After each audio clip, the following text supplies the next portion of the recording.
है नरकटियागंज विधानसभा, जो पश्चिमी चंपारण का गांधी की कर्मभूमि कहे जाने वाली विधानसभा में आपको मिलवा रहा हूं। बिहार हद तक के माध्यम से पप्पू यादव के पार्टी से प्रत्याशी के रूप में आज यहाँ विराजमान है। वो अपना परिचय अपने देंगे और दो शब्द इस चुनाव के संदर्भ में बोलेंगे।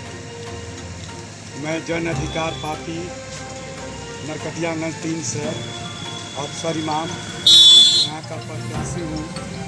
और मेरा अगर लोगों ने मुझे मौका दिया तो जो मेरा पार्टी का मैनिफेस्टो है, जिसको हमारे अध्यक्ष महोदय पप्पू जी ने डिफीट भी किया है, और जनता का, खासकर नौजवानों का और किसान की समस्या को प्राथमिकता के आधार पर मैं कोशिश करूँगा।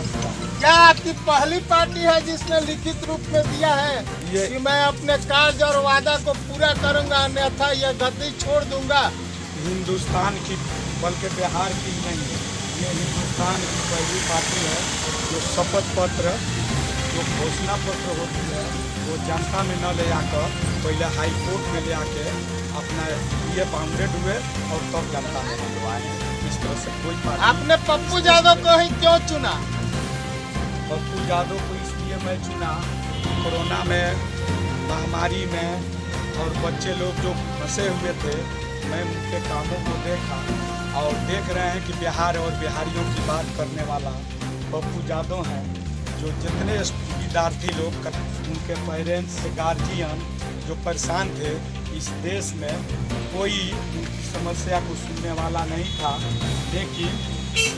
लेकिन पप्पू यादव ने जो काम किया, इस पर हम लोग काफ़ी का आभारी हैं।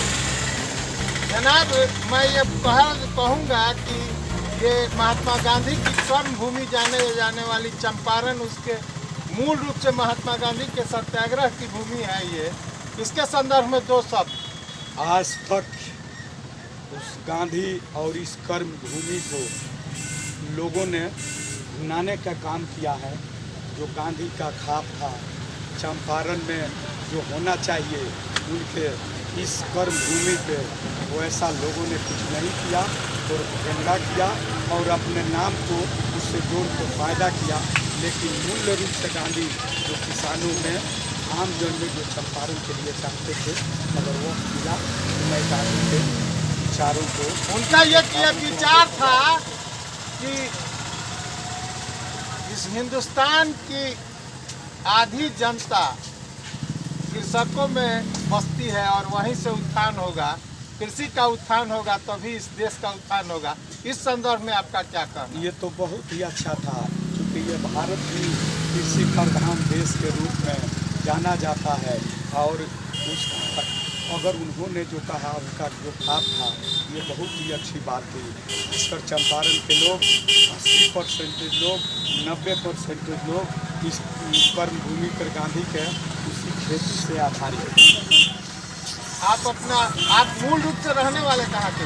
मैं मूल रूप से रहने वाला इसी देवराज का रहने वाला और मूल नगर नगरिया में रहते हैं।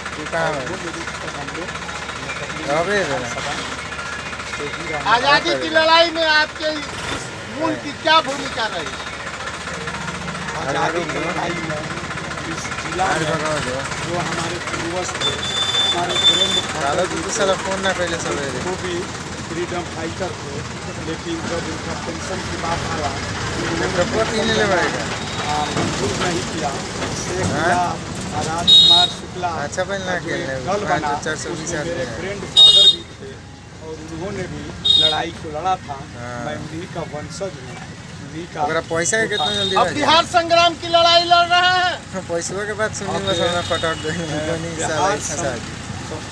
बिहार की लड़ाई जो है, उसको तो हम कहे कि पैसा जल्दी दीजिए। देश में भी इस सरकार को, चाहे वो भाजपा की सरकार हो या मुख्य रूप से जो नीतीश कुमार यहाँ बैठे हुए हैं, आज देख लिए जहाँ जहाँ जा रहे हैं नौजवान टूट पड़ रहा है और कोई पसंद नहीं कर रहा है, और न ही तेजस्वी महागठबंधन को लोग पसंद कर रहा है। इसलिए तीसरा PDF, तीसरा मोर्चा के रूप में आम जनता भारतवर्ष से लेकर और खासकर बिहार के लोग पप्पू यादव भीम आर्मी के संयोजक चंद्रशेखर रावण को पसंद कर रहे हैं। जात और जमात के संदर्भ में क्या कहना है? वर्तमान बिहार जाति और जमाती के हमारा नेता जो है वो जमात की बात करता है, लेकिन किसी जात पे वो उच्च जाति का हो या समाज का दबा हुआ हो, अगर किसी तरह से भेदभाव होती है तो उसके साथ न्याय होना चाहिए। लेकिन हम लोग जमात की बात करते हैं, न कि जात की बात। भीम आर्मी के संदर्भ में आपका क्या कहना है? ये आपके सहयोगी हैं। भीम आर्मी देश का एक आदर्श के रूप में खासकर दलित वर्ग के लिए सामने आया है। भीम आर्मी और पप्पू यादव में कोई फर्क नहीं है। अगर आने वाले दिनों में देखिएगा कि भीम आर्मी के लोग और पप्पू यादव के लोग ही देश को दिशा और दिशा देंगे। आम जनमानस में क्या आपकी घोषणा है? आप घूम रहे हैं इस महासमर में, क्या संदेश आप पा रहे हैं और क्या देना चाहते हैं? अगर जनता ने आपको प्रतिनिधि बनाया तो इस नरकटियागंज को पहला तोहफा आप क्या देंगे? अगर नरकटियागंज के लोगों ने को मौका दिया तो विकास के माध्यम से जो सरकार करती है उसको पूरी तरह से लागू करेंगे। लेकिन सबसे पहली मेरी प्राथमिकता होगी, चूँकि मैं पार्टी के साथ साथ एक शंकर केडिया हैं जो सामाजिक काम और वेलफेयर के माध्यम से कुछ हर जाति के लोग उसमें हैं।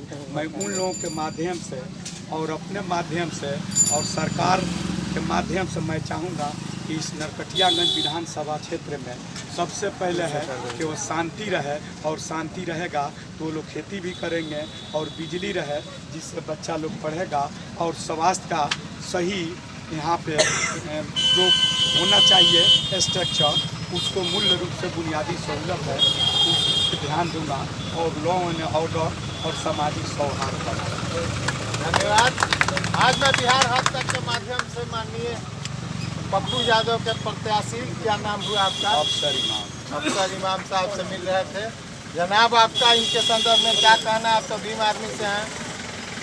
नहीं, मैं आरजेडी का था। अब अगर अफसर इमाम को और पप्पू यादव को काम को देखते हुए बिहार में बिहारियों और बाढ़ से या कोरोना में बचाने वाले पप्पू यादव को मैं अपने पार्टी से रिजाइन कर मैं पप्पू यादव का साथ और अफसर इमाम को पूरा परिचय दें अपना। हमारा नाम है मीर हसन और शेख भोला, राष्ट्रीय जनता दल के माइनॉरिटी के जिला अध्यक्ष हूँ। मैं पप्पू यादव के कामों से, चंद्रशेखर आजाद जी के कामों से और अफसर इमाम के व्यवहार से और इनके समाज सेवा 30 साल से करने वाले अफसर इमाम के साथ मैं तन मन धन से हूँ। धन्यवाद।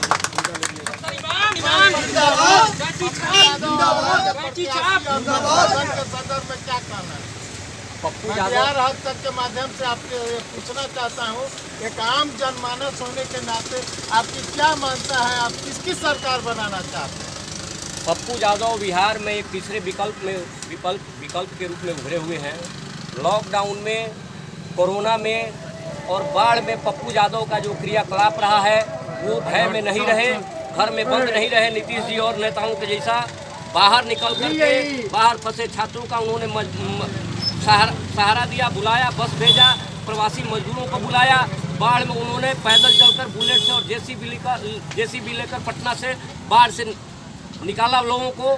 पप्पू किसी से डरते नहीं हैं और पप्पू यादव ने जो उम्मीदवार चुना है, भूख और अत्याचार के संदर्भ में आपका क्या कहना है? पप्पू यादव का एजेंडा है कि जब मेरी सरकार बनेगी, जनता मुझे आशीर्वाद देगी तो मैं रोजगार और कृषि को मजबूत करूंगा, कुटीर उद्योग पर ध्यान दूंगा, बिहार को एक नया राह दूंगा। 3 साल में अगर मैं अपने वादे नहीं पूरा करता हूं तो मैं अपने पद से रिजाइन कर दूंगा। आप पप्पू जी का किस पद पे हैं? पप्पू यादव के पार्टी में? मैं कांग्रेस में था, लेकिन पप्पू यादव और अफसर इमाम जैसे गंगा जमुनी तहजीब को लेकर चलने वाले, आम जनमानस में आम भावना पैदा करने वाले, जाति धर्म और का भेद नहीं करने वाले दोनों उम्मीदवार हमारे नेता पप्पू यादव जी, चंद्रशेखर आजाद जी जो हमारे गठबंधन के नेता हैं, जो जुर्म के खिलाफ लड़ते हैं, आजाद समाज पार्टी के चीफ हैं, भीम आर्मी के चीफ हैं। आप अपना मुख्यमंत्री किसको बनाना चाहते हैं? हम पप्पू यादव को मुख्यमंत्री बनाना चाहते हैं। धन्यवाद। मैं बिहार हद तक के माध्यम से आम जनमानस की बात कर रहा था, जो नरकटियागंज विधानसभा। नाम भी पूछ लीजिए। क्या शुभ नाम हुआ? नाम हुआ मेरा सुरेश दुबे। रहने वाले कहाँ के हुए? इसी विधानसभा के लौकरिया के, ग्राम पंचायत राज सुगौली के। सुगौली लौकरिया। जी जी। धन्यवाद।